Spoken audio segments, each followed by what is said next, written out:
Road మీద కూర్చోవాలని KTR demand. Okay, నేనేమంటున్నంటే నేను నిన్న మొన్న చెప్పిన మీరు సెకండ్ బెంచ్ లీడర్స్ అని చెప్పిన.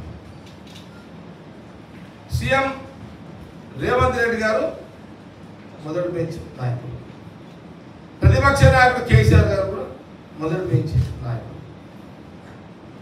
వాళ్ళిద్దరు సవాళ్ళు ఎదుర్కొని ఒకవేళ కేసీఆర్ స్వయంగా, అది కేటీఆర్ అంటే కాదు, కేసీఆర్ గారు స్వయంగా రేవంత్ ఇక అసెంబ్లీ రానున్నాయి, ఇక నువ్వు వాడికి వస్తే కడిగేస్తావు, ఇక రోడ్డు మీద కూర్చుందా మైక్ ఉండదని ఆయన అంటే, నేను అప్పుడు రేవంత్ రెడ్డి గారితో మాట్లాడి ఆలోచన చేస్తావు, మరి కేసీఆర్ అడిగింది కదా నేను మాట ఇవ్వలేను, నేను కన్విన్స్ చేస్తాను.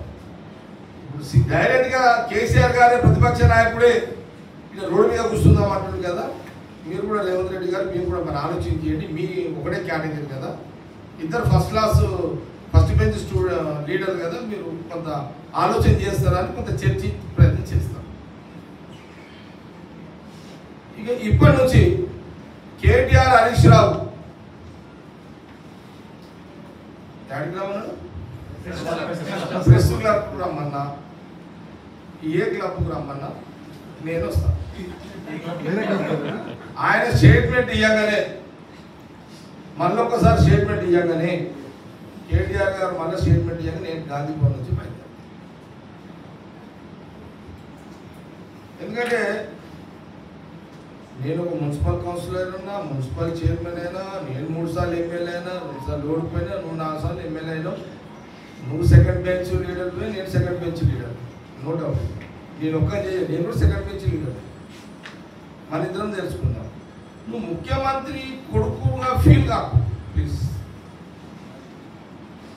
అదే మాజీ ముఖ్యమంత్రి కొడుకు, ఒకప్పుడు ముఖ్యమంత్రిగా మా కేసీఆర్ గారు మాజీ ముఖ్యమంత్రి కొడుకుగా ఫీల్ కాకు. పోస్టు పర్సనాలిటీ తాత్కాలికంగా పెంచుతుంది. నా రాజకీయ అనుభవం చెప్తున్నాడు, పోస్టు తాత్కాలికంగా ఉంటుంది, పర్సనాలిటీ పర్మనెంట్గా ఉంటుంది. కాబట్టి నెక్స్ట్ ఎప్పుడైనా కేటీఆర్ గారు కానీ హరీష్ రావు గారు కానీ ఇద్దరు ఎప్పుడైనా ఈసారి క్లబ్కు రమ్మంటే నేను చక్కగా గాంధీ భవన్ నుంచి పోతాను.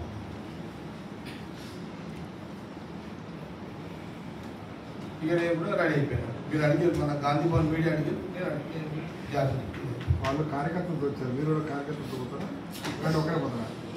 నేను ఏమంటున్నా, జగ్గారెడ్డి అడుగు బయట పెడితే నేను ఒక సిగ్నల్ కొడితే హైదరాబాద్ ఎంత కదలాలో అంతమంది కదులుతారు. నాకు ఆ కెపాసిటీ ఉంది.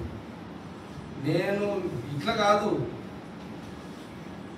కొన్ని సంవత్సరాల నుంచి ఈడ నాకు కూడా, నేను సంగారెడ్డి అయినా నాకు ఈడ అడ్డ ఉంది. ఈడ అట్లా హైదరాబాద్ అంతమంది అభిమానులు ఉన్నారు, జూబ్లీహిల్స్ ఉప ఎన్నికలు పోటీ చేస్తారు. అది తర్వాత, అది ఇప్పుడు కాదు. టాపిక్